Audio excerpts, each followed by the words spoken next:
everyone.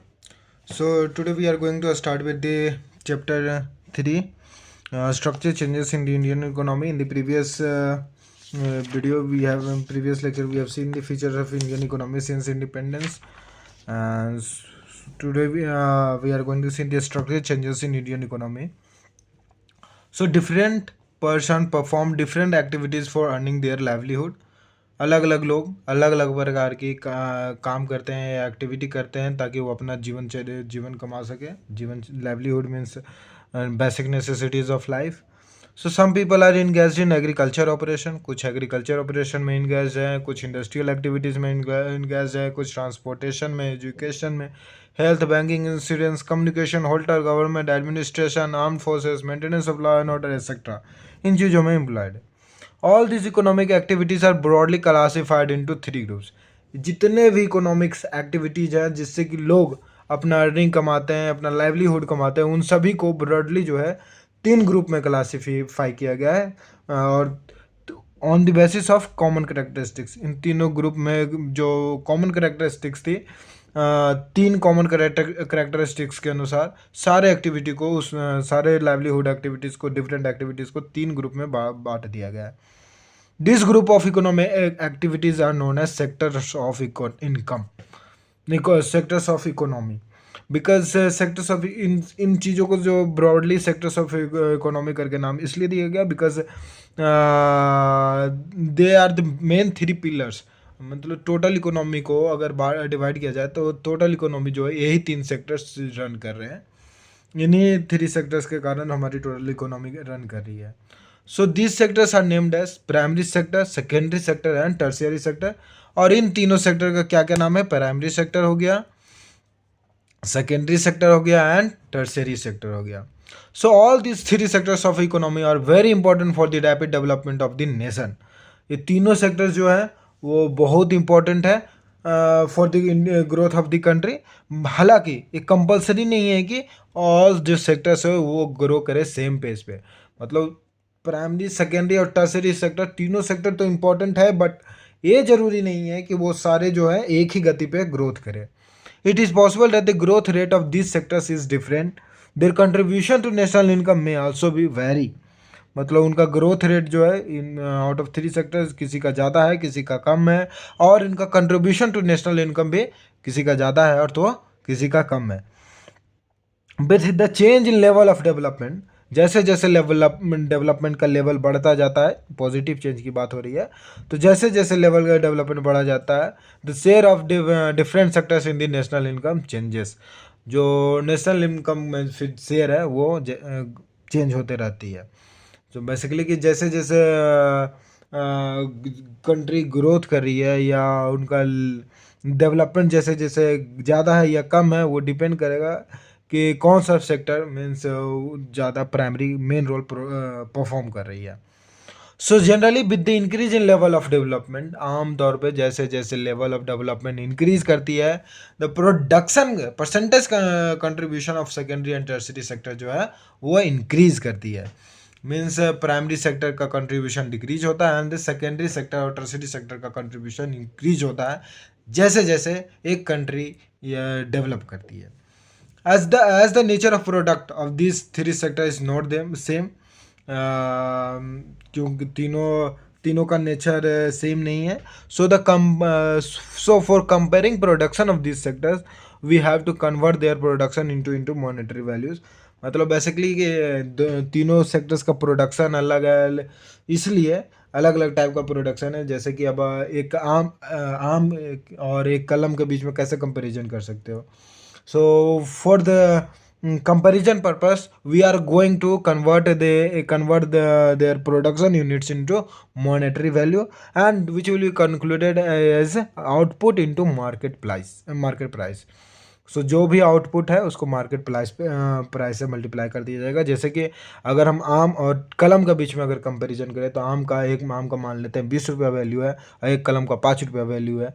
तो ऐसा करके 20 और 5 में कंपेयर कर रहे होंगे, ना कि हम आम और कलम में कंपेयर कर रहे होंगे.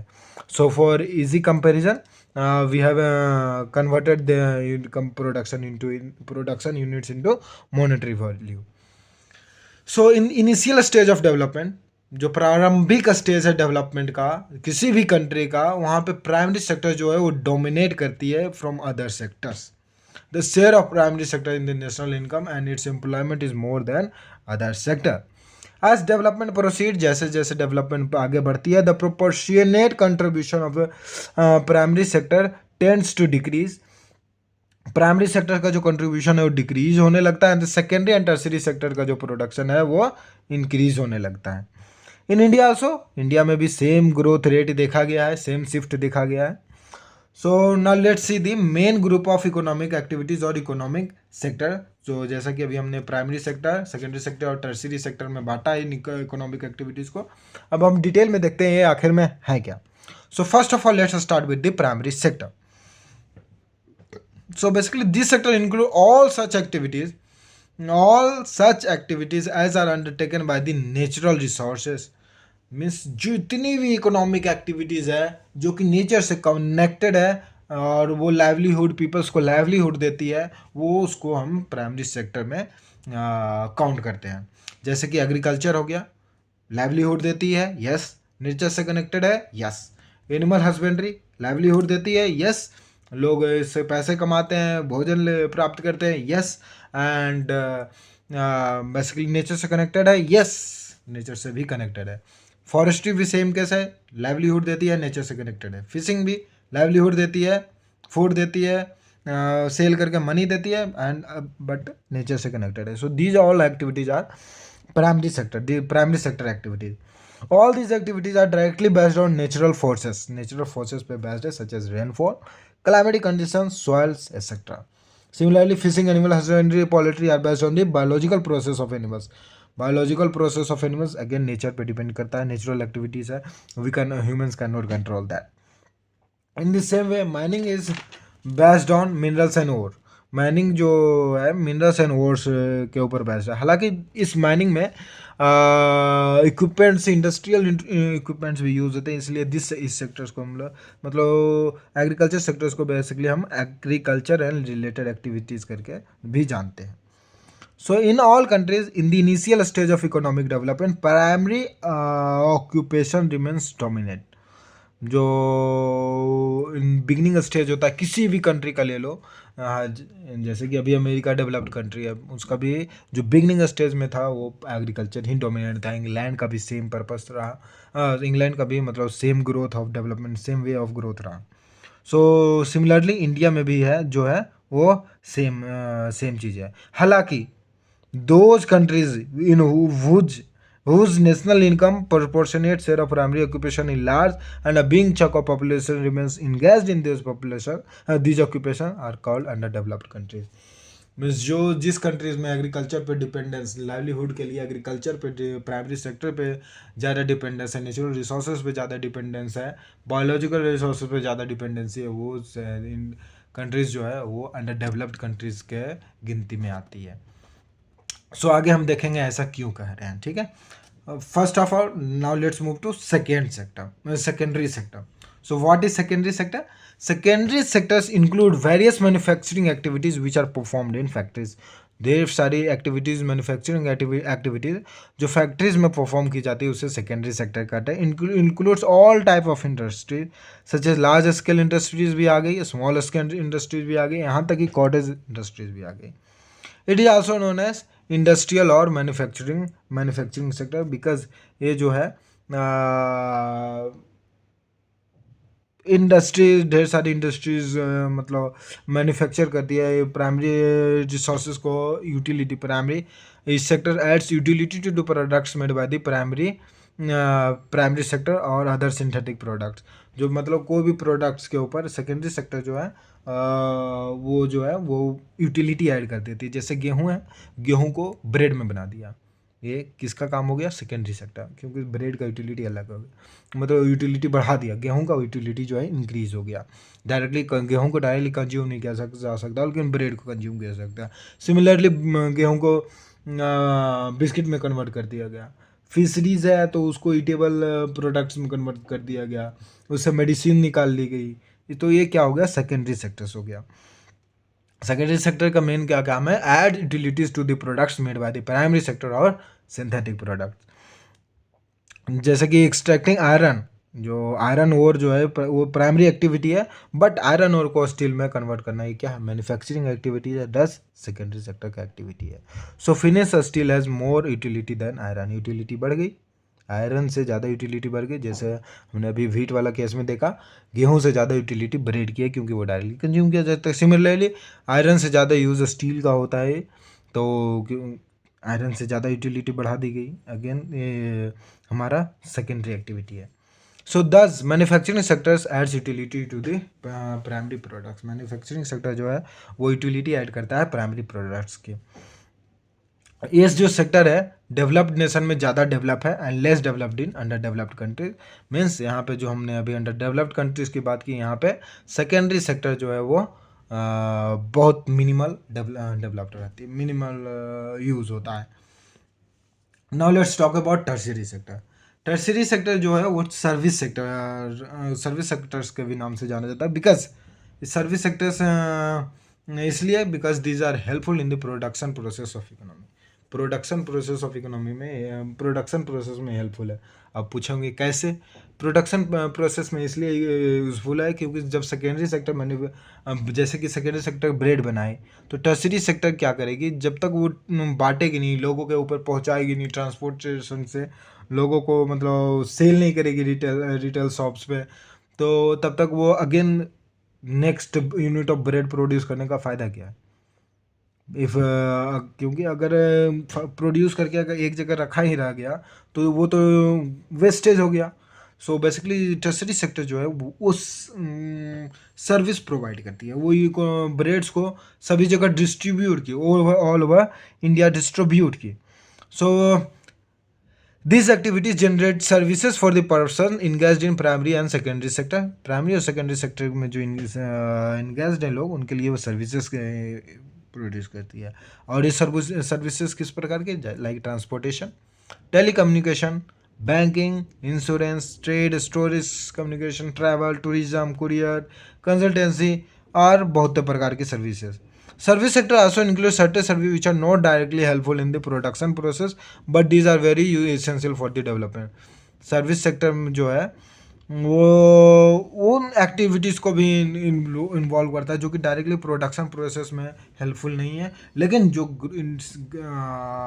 डेवलपमेंट है कंट्री का, comforts and goods of quality में भी मतलब comfort and good quality of life में हेल्प करती है।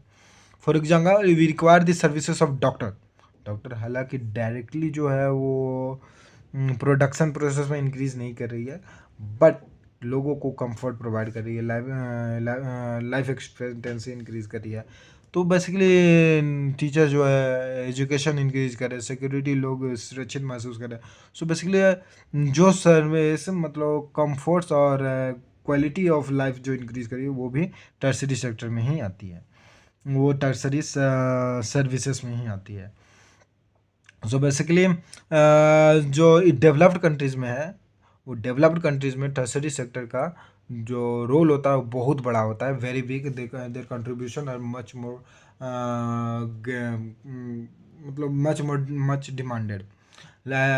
जो अंडर डेवलप्ड हो गई उसमें जो है वो टर्सरी सेक्टर फुली मतलब बहुत कम परसेंटेज ऑफ शेयर रहता है। So now let's see the structural shift with the economic development. अब हम देखते हैं कि तीनों सेक्टर का जो level of uses, level of production या फिर यूटिलाइजेशन कैसे वेरी करता है एज द इकोनॉमिक ग्रो, या एज द कोई इकोनॉमी स्टैगनेंट है तो क्यों है, वो स्टैगनेंट इकोनॉमी में तीनों सेक्टर का क्या रोल रहता है, कितना रोल रहता है, कितना कंट्रीब्यूशन रहता है नेशनल इनकम में।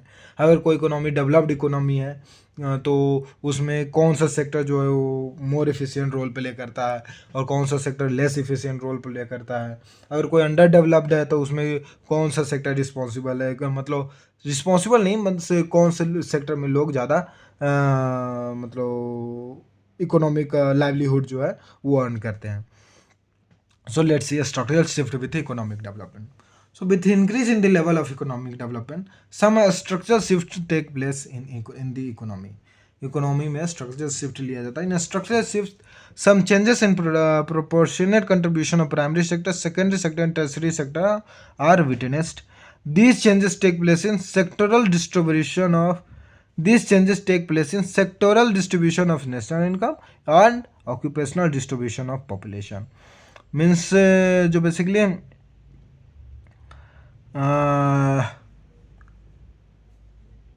जो मतलब जो चेंजेस हो गई वो प्राइम या sectoral distribution of nation sectoral में मतलब इस सेक्टर्स में जो है कैसे कैसे नेशनल इनकम में कैसे वेरी करती है, कंट्रीब्यूशन ऑफ नेशनल इनकम में कैसे वेरी करती है, और दूसरा ऑक्यूपेशन में कैसे वेरी करती है. Occupation with increase sectoral distribution national income. Sectoral distribution of national income means percentage contribution of primary sector, secondary sector, tertiary sector in national income. मतलब sectoral distribution of national income. Sectoral से हम क्या समझते हैं, primary हो गया, secondary हो गया, टर्सरी हो गया. इनका डिस्ट्रीब्यूशन एक कैसे डिस्ट्रीब्यूट हुआ है, किसमें, नेशनल इनकम के कंट्रीब्यूशन में, उसको कहते हैं structural distribution of national income. So with increase in level of economic development, जैसे जैसे इकोनॉमिक डेवलपमेंट का लेवल बढ़ता है, the percentage contribution of secondary and tertiary sector in national income increases. जैसा कि हमने अभी बात किया, सेकेंडरी एंड टर्सरी सेक्टर का जो कंट्रीब्यूशन है वो बढ़ जाता है, वेयर एज प्राइमरी सेक्टर का जो कंट्रीब्यूशन है वो घट जाता है. while the percentage contribution primary sector in the national income declines, अभी जैसे कि हमने बोला घट जाता है. In developed nation percentage contribution of secondary और tertiary sector in national income is very high. जैसा कि हमने अभी यूएस का एग्जांपल लेके देखा कि वहाँ पे जो मतलब डेवलप्ड यूएस एक डेवलप्ड कंट्री है, वहाँ पे जो प्राइमरी सेक्टर का कंट्रीब्यूशन है लेस देन 1% है. बाकी सेकेंडरी एंड टर्सरी सेक्टर का दबदबा है. हालांकि सेकेंडरी और टर्सरी सेक्टर में भी कंपैरिजन करें तो हाईएस्ट जो नेशनल इनकम में शेयर करती है वो है tertiary sector. So in India also structural shift in national income are clearly visible. अभी जैसे कि हम 1900 आज़ादी से जैसे जैसे हम ग्रोथ कर रहे हैं, वैसे वैसे स्ट्रक्चर चेंजेस हम हमारे इंडिया में भी विजिबल है. We can see those changes clearly in India. इन प्रारंभिक ईयर में, जैसा कि हमने बात किया था पिछले चैप्टर में, 60 to 65% जो थी पॉपुलेशन जो थी वो एग्रीकल्चर पे डिपेंड करती थी. और उससे भी पहले की बात करें तो about 90% of the population way dependent on the agriculture. But जैसे जैसे ग्रोथ हुई वैसे वैसे इनकी जो कंट्रीब्यूशन है वो प्राइमरी सेक्टर की डिक्लाइन हुई, सेकेंडरी एंड टर्सरी सेक्टर के लिए इंक्रीज हुई. जैसा कि हमने प्रीवियस चैप्टर के लास्ट में देखा था कि अबाउट 54.7% जो है नेशनल इनकम में टर्सरी सेक्टर कंट्रीब्यूट कर रही है 2023 और 24 की डाटा के अनुसार, एंड 28.7% सेकेंडरी सेक्टर में, एंड 16.6% जो है प्राइमरी सेक्टर. कहाँ 90% प्राइमरी सेक्टर में पहले कंट्रीब्यूशन था, and now it is only just 16.6%. So clearly India is also developing. India is a developing country. However हम डेवलपमेंट को सी नहीं कर पा रहे, वो हम आगे देखेंगे because of the population increase factor. Rapid changes नहीं हम देख पा रहे हैं, but India is growing. Rapid ना चेंजेस ना होने के कारण एक दूसरा फैक्टर है पॉपुलेशन इंक्रीज. सो वो हम आगे फैक्टर में आगे चैप्टर्स में चेक करेंगे. So with increase in level of economic development, now the distribution tertiary sector in national income of India has become dominant. A structural shift in national income of India indicated the economy is moving in right direction. क्योंकि अभी हमने देखा था कि right direction में इसलिए क्योंकि जिस कंट्री में टर्सरी सेक्टर का ज़्यादा और सेकेंडरी सेक्टर का ज़्यादा कंट्रीब्यूशन है वो डेवलप्ड कंट्रीज है, एंड हम भी उसी डायरेक्शन में बढ़ रहे हैं, इसलिए वो राइट डायरेक्शन है. नाउ जो दूसरा देखने वाले हैं वो है occupational distribution of population. So occupational distribution of population means the percentage contribution of different sectors in occupation of people. Means primary sector में कितने लोग ऑक्यूपेशन करते हैं, सेकेंडरी में एंड टर्शियरी सेक्टर में. तो हालांकि जो हमारा ये मतलब पहले इसी को स्टैंड करते कि ये है क्या. So basically how much percentage of working population in engage in primary sector, secondary sector and tertiary sector tells the occupational distribution of population. So with increase in level of economic development, जैसे जैसे economic development increase करता है, the economic contribution of secondary and tertiary sector in occupational structure population increases. जो primary secondary और tertiary sector में जो occupation है लोगों का वो बढ़ा जाता है. This structural shift in the occupation structure has witnessed in developed nation of the world. अधिक जो भी डेवलप्ड नेशन इस स्ट्रक्चरल शिफ्ट जो है हर एक नेशन में नहीं इंक्लूड किया देखा गया है. कौन सा स्ट्रक्चरल शिफ्ट कि ऑक्यूपेशन जो लोग हैं वो सेकेंडरी एंड टर्सरी सेक्टर में ज़्यादा होते हैं as compare to primary sector. So in India, a structural shift in occupation distribution of population taking place at very slow pace. मतलब हालांकि जो हमारा ये बेसिकली सेक्टरल डिस्ट्रीब्यूशन जो था सेक्टर गुड पेस पे लिया, गुड पेस पे चल रही है, बट ऑक्यूपेशनल जो है वो बहुत स्लो चल रही है. अभी भी हमारा जो डोमिनेंट पॉपुलेशन है, मेजोरिटी ऑफ द पॉपुलेशन है वो जो प्राइमरी सेक्टर पे प्राइमरी सेक्टर में मतलब एम्प्लॉयड है.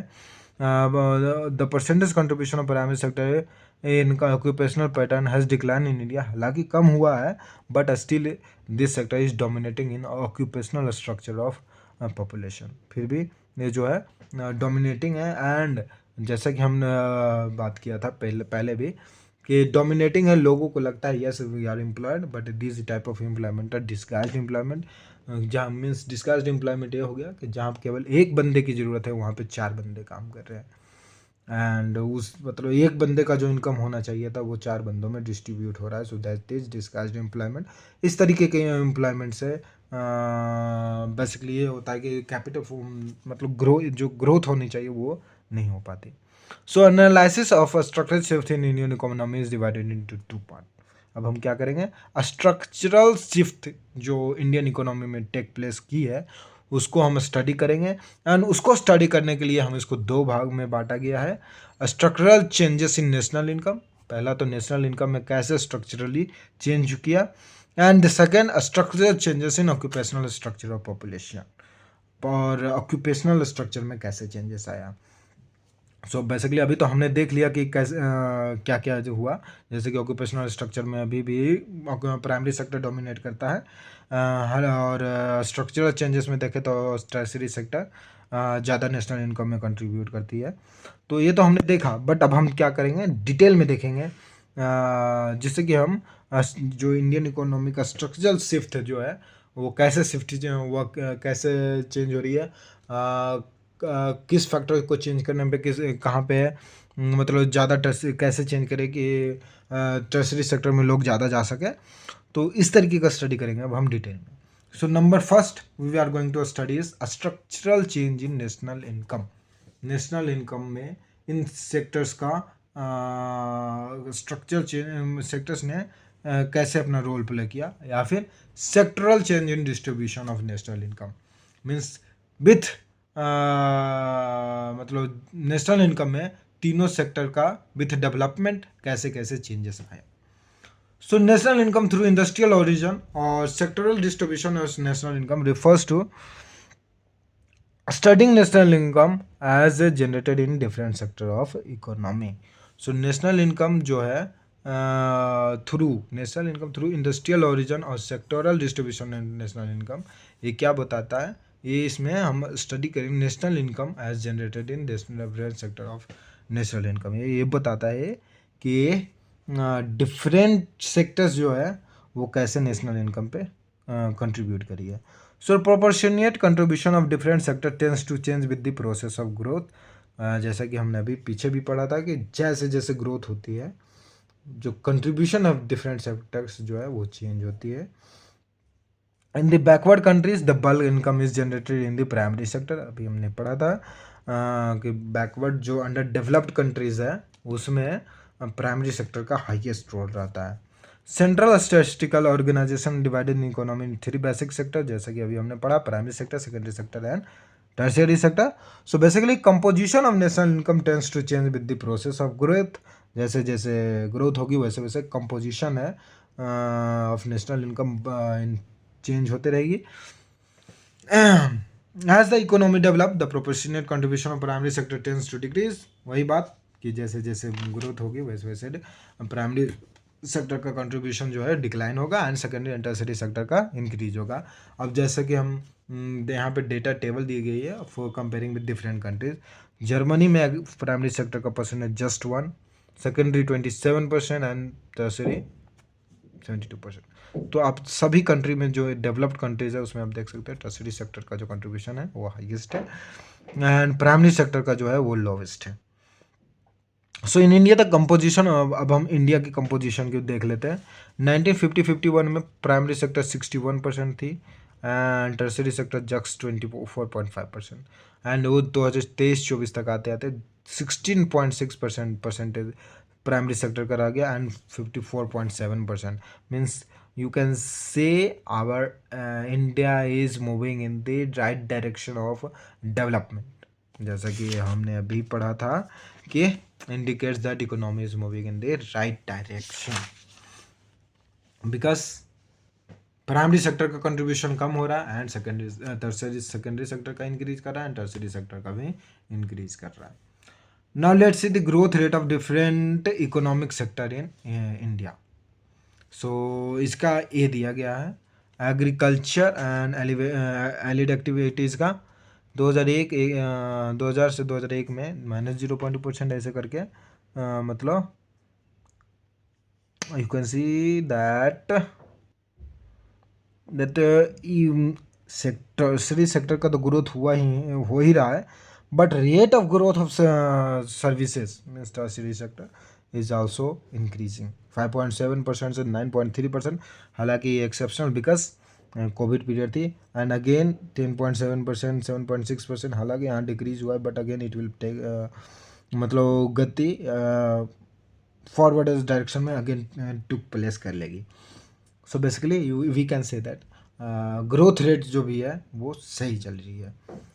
Now let's see the relative changes in the share of different sector in national income. Relative changes mean there has been relative changes in share of different sectors of the economy in the national income of India. Number one is changes in agriculture sector. Indian agriculture has witnessed significant changes during the 5-year plans. जैसे कि हमने पहले previous chapter में पढ़ा था 5-year plans. Commercial agriculture is gradually replacing subsistence agriculture. तो agriculture में क्या चेंज आ रहा है? पहले जो सब्सिस्टेंस एग्रीकल्चर था जिसमें कि डिस्गाइज एम्प्लॉयमेंट देखा जाता था, केवल लाइवलीहुड तक के लिए एग्रीकल्चर प्रोड्यूस की जाती थी, अब वो कमर्शियल एग्रीकल्चर मीन्स वो सेलिंग पर्पस के लिए प्रोड्यूस की जाती है, अपना कंजप्शन के साथ साथ सेलिंग पर्पस के लिए। Compare to food crops for self subsistence, farmers are increasingly growing commercial crops for markets. Commercial crops ज़्यादातर ग्रो कर रहे हैं। Also technology in agriculture has significantly improved and now farmers are using good quality seeds, fertilizers, pesticides, etc. to increase agriculture production and productivity. Agriculture production productivity बढ़ाने के लिए पहले जो available good quality of fertilizers, good quality of seeds नहीं available थे, pesticides नहीं available थे, अब वो यूज़ की जा रही है। So the percentage contribution of primary sector in national income has reduce from 61% in 1952 just 16.6% in year 2023 and 24 जो कि हमने यहाँ पर भी देखा। तो इन सारे मतलब जो रिलेटिव चेंज है वो सही है, सही डायरेक्शन में चली है। Number second is changes in industrial sector. तो after independence many basic industries developed की इन कंट्री में, जैसे कि आयरन से related steel industry, chemical, petrol etcetera. Also a variety of consumer durable are now being produce such as consumer durable means basically consumer से related जो further services provide करने में help करती है, तो वो भी अब इंडिया में ही मतलब अपनी कंट्री में प्रोड्यूस मतलब किया जाने लगी है, like refrigerator, computers, electronics, watches, fax etcetera. Small industries जो है वो भी मॉडर्नाइज की गई and the percentage contribution secondary sector in national income has increased from 14.5% in year इतना 1950-51 to 28.7% in year 23-24. So again from 14 to 28%. Again we can see positive direction में increment हुआ है. Now let's see the relative changes in the tertiary sector. So a variety of multi-purpose projects in the country have changed the composition of tertiary sector. Multipurpose projects जो government के द्वारा लाए गए उसने tertiary sector का जो composition था जो कि जस्ट 24.5% था इन 50-51 उसे चेंज कर दिया। Growth rate, business process outsourcing BPO, Information technology enabled services, tourism, civil actions, real estate, telecommunication, etc. have contributed significantly to the growth of service sector. इन्होंने सर्विस सेक्टर के growth में बहुत हद तक important role, significant means important role play किया है.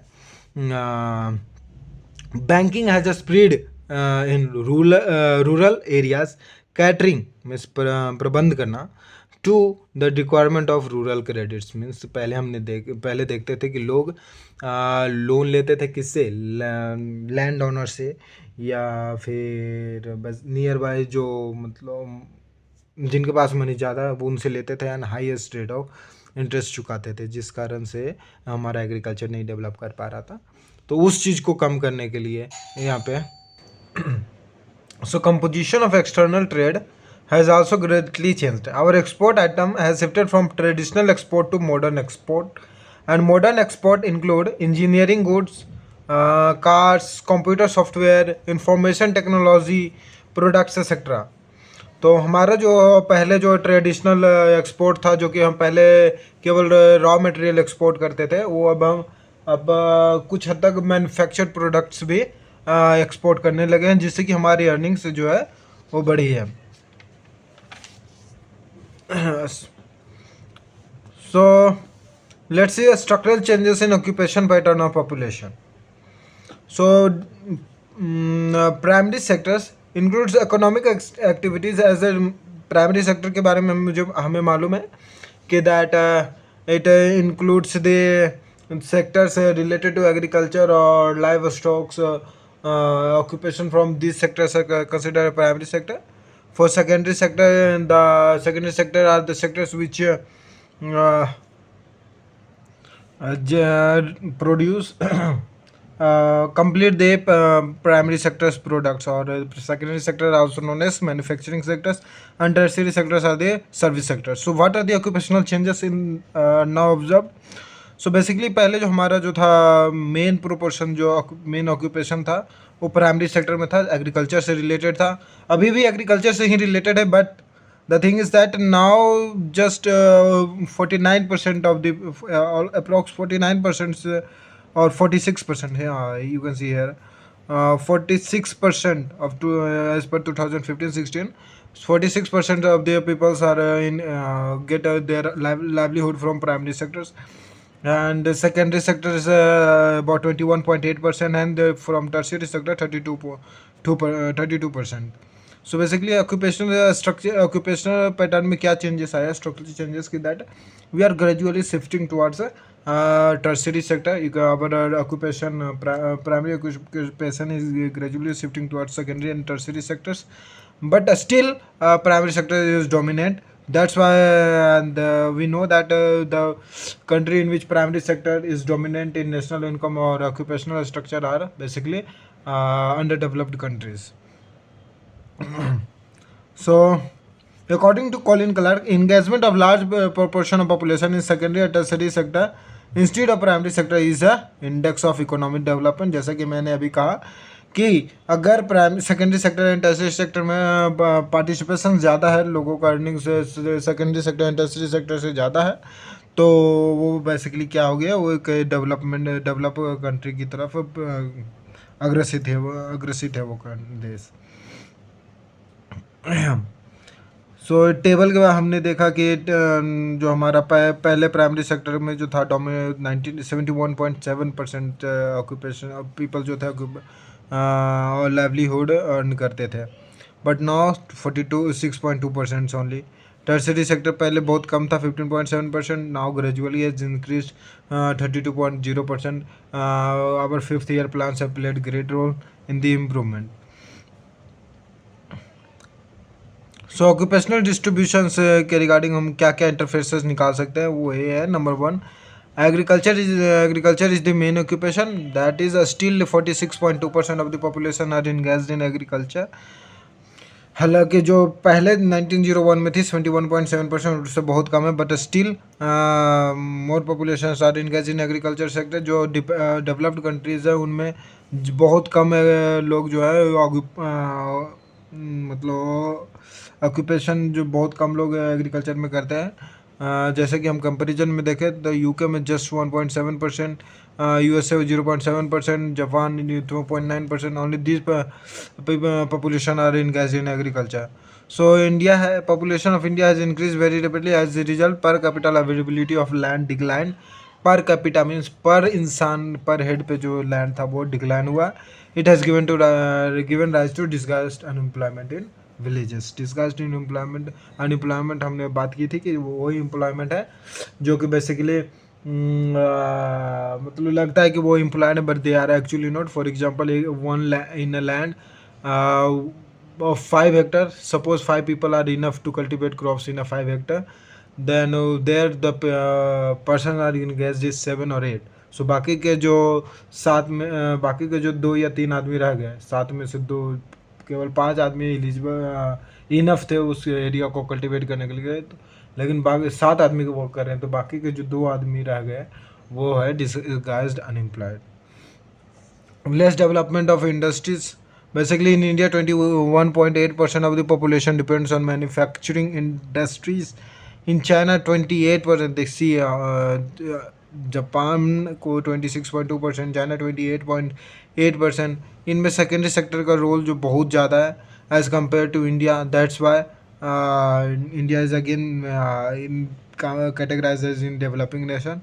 Less development of tertiary activities. हमारे country की जो टर्सरी एक्टिविटीज़ है वो लेस डेवलप हुई है. In India just 32% of the population are engaged in tertiary sector. वहीं देखें तो अमेरिका में 79% है, इंग्लैंड में 83% है, 72% है फ्रांस में, और 71% है जापान में. So imbalanced both statistics show that Indian economy is highly imbalanced. Means ना प्राइमरी सेक्टर है अपने अच्छी जगह पे, सेकेंडरी सेक्टर का भी रोल कोई पार्टिकुलर नहीं है, टर्सरी सेक्टर का भी रोल जो है जितना होना चाहिए वो नहीं है. मीन्स जो हमारे इंडियन इकोनॉमी वो क्या है, हाईली इम्बैलेंस्ड है, इम्परफेक्टली बैलेंस नहीं है. Production activities are not developed and too much dependence on agriculture is a symptom of economic backwardness. जैसा कि हमने पीछे भी पढ़ा था कि ज़्यादा एग्रीकल्चर पे या प्राइमरी सेक्टर या एग्रीकल्चर रिलेटेड एक्टिविटी पे डिपेंडेंट कंट्री जो होती है वो बैकवर्ड कंट्री में काउंट की जाती है, अंडर डेवलप्ड कंट्री में काउंट की जाती है. No special changes in occupational distribution. इसमें क्या है कि study of occupational structure of India reverse that despite increase in industrial production there has not been any significant change in occupational pattern. इसका मतलब ये है कि जो सेकेंडरी और टर्सरी सेक्टर जो है वो इनफ एम्प्लॉयमेंट नहीं जनरेट किया है. As a matter of fact this sector should have job oriented growth and should have absorbed the disguised unemployment of primary sector in a big way. Means अगर ये जो sector है वो अगर develop हो जाती है तो बेसिकली हमारा जो डिस्गाइज्ड एम्प्लॉयमेंट है काफ़ी हद तक कम हो जाता. So above discussion proves that substantial part of the country population still depends on agriculture. Means बहुत जो है वो पॉपुलेशन इन लार्ज पॉपुलेशन जो एग्रीकल्चर पे डिपेंड करती है. एंड इसका 3 मेन प्रमुख रीजन कौन सा है. Slow rate of economic development. Means जिस गति से पॉपुलेशन बढ़ रही है उस गति से हमारा इकोनॉमिक डेवलपमेंट नहीं हो रहा. More importance to basic heavy industries which are capital intensive. Means basically वो इंडस्ट्री प्रमोट की जा रही है जो कैपिटल पे रन कर रही है. लेकिन अगर इंडिया में ग्रोथ लाना है तो बेसिकली हमें ह्यूमन इंटेंसिव इंडस्ट्रीज़ पे, वर्कर इंटेंसिव इंडस्ट्री पे फोकस करना चाहिए. बट जो ज़्यादा इंफ्रास्ट्रक्चर दी जा रही है वो कैपिटल इंटेंसिव इंडस्ट्रीज़ पे दी जा रही है, जिससे कि हमारा जो अनएम्प्लॉयमेंट का समस्या है वो बना हुआ है. नंबर 3 जो है growth in the service sector is also based on automation. जो हम अभी हमारा ग्रोथ हमने देखा कि ग्रोथ तो हो रही है बट जो हो रही है वो क्या है, ड्यू टू ऑटोमेशन. मशीन्स लगी हुई है, लोग पीपल तो अभी भी अनएम्प्लॉयड ही हैं. सो excessive use of computer in service sector has resulted in lakhs expansion of employment opportunity. हालांकि मतलब टर्सरी सेक्टर ग्रोथ कर रही है बट जो एम्प्लॉयमेंट अपॉर्चुनिटीज है अभी भी कम है. Suggestion for desired shift in occupational structure. So basically क्या क्या मतलब चेंजेस लाने चाहिए. तो basically with regard to occupational structure of India the policy of government has been to rapidly develop a small and cottage industries, transport, banking, trade etcetera. तो basically small और cottage industries को develop करना चाहिए in order to correct the imbalance of the structure ये जो अभी हमने पढ़ा कि इम्बैलेंस स्ट्रक्चर है, तो उससे इम्बैलेंस ऑक्यूपेशनल स्ट्रक्चर को बैलेंस करने के लिए small and medium industry should be developed in the country. इसलिए डेवलप की जाने से चाहिए because they are labour intensive industries and will absorb large number of labours. Number second, in near future the youth should search jobs in manufacturing industries and service sector, that is transport, communication, computer service, organized retailing, tourism, food processing, petrol pump, hotel, taxi, मतलब जो भी service providing sector है उसमें youth को जा employment खोजना चाहिए, उसमें बेझिझक पार्टिसिपेट करना चाहिए। They do not think that, मतलब यूथ को ये नहीं सोचना चाहिए कि मतलब दैट कि स्टेटस बेस्ड पे प्रायोरिटी नहीं देना चाहिए कि लो स्टेटस जॉब है या हाई स्टेटस जॉब है, जस्ट जॉब है एंड जस्ट सर्विस सेक्टर्स है। सो इससे क्या होगा, हमारा एम्प्लॉयमेंट बढ़ेगा, सर्विस सेक्टर में ज़्यादा ग्रोथ होगी। Economic development and occupational structure close related. तीसरा पॉइंट जो है वो बोलता है कि इकोनॉमिक डेवलपमेंट जो है ऑक्यूपेशनल स्ट्रक्चर है वो क्लोजली रिलेटेड इसलिए है कि जैसे कि इकोनॉमिक डेवलपमेंट में if occupational in occupational structure most of the peoples are employed in agriculture, then the economic development is low। अभी हमने पीछे पढ़ के हटा है, तो इसीलिए हमारा जो क्या है रिलेटेड है। So in order to effect changes in occupational structure of India, it is necessary that growth rate of national income should be boosted। national income का growth rate जो है वो बूस्ट करना चाहिए। India should lay more stress on development of labour intensive technology to effect change in occupational structure for the betterment of economy. India को जो है labour intensive से टेक्नोलॉजी पे ज़्यादा इन्वेस्ट करना चाहिए। जैसा कि हमने अभी पीछे पढ़ा था कि जो ज़्यादा जोड़ दी जा रही है वो कहाँ पे दी जा रही है, कैपिटल इंटेंसिव इंडस्ट्रीज़ में, जिससे कि हमारा एम्प्लॉयमेंट जो बेसिकली यू कैन से लेबर जो उसमें हमें लेबर पार्टिसिपेशन जो ज़्यादा होना चाहिए वो कम जा रहा है क्योंकि ऑटोमेशन टेक प्लेस कर जा रही है। So number fourth is India should lest, अभी हमने पढ़ा कि लेबर इंटेंसिव टेक्नोलॉजी पे पार्टिसिपेट करने मतलब फोकस करना चाहिए and excessive automation should be discouraged so that people may be employed and effective measures should be taken to check the growth rate of population because we have seen population growth rate have been a major problem, though we have seen that GDP is growing, national income is growing, but still there is a problem of unemployment, less per capita income। सुबह इसलिए हो रही है because population जो है वो that's continuously growing, they are growing with the rate faster than that of the our economic development और GDP growth. So conclusion में क्या कह सकते हैं that structure shift in India, structural shift has occurred with increase in the level of economic development. Structural shift हुआ है। The structural changes in national economy of India is clearly visible, वो हमें दिख भी रहा है, अभी हमने डेटा से देखा भी था, तो क्लियरली विजिबल है। In the initial phase of economic development primary sector was contributing maximum to the national structure, but now the contribution of service sector in national economy is dominant। The structural changes in occupational pattern of population is taking place at a slow pace, although the percentage of contribution of the primary sector in employment has reduced and percentage contribution of secondary and tertiary sector has increased, but till that the primary sector is largest employer in India। So basically conclusion में ही same बात that कि हमने changes होते हुए देखे, हमने GDP growth भी देखा है, पर कैपिटा इनकम में भी ग्रोथ ही देखा है, सर्विस सेक्टर में बूम भी देखा है, एम्प्लॉयमेंट की बूम भी देखी है, बट स्टिल जो हमारा due to population growth we are still lagging, most of the peoples are still disguised, most of the people in urban area also are unemployed because of the population growth, because जिस हिसाब से वो jobs बढ़ रही है उससे ज़्यादा faster हमारी पॉपुलेशंस बढ़ रही है, हमारे बर्थ रेट बढ़ रही है। So for now let's stop here, in the next video will see chapter 4 problem of the population of India. So in this chapter will see how population is affecting the economic development, how population is related to the economy। So thank you।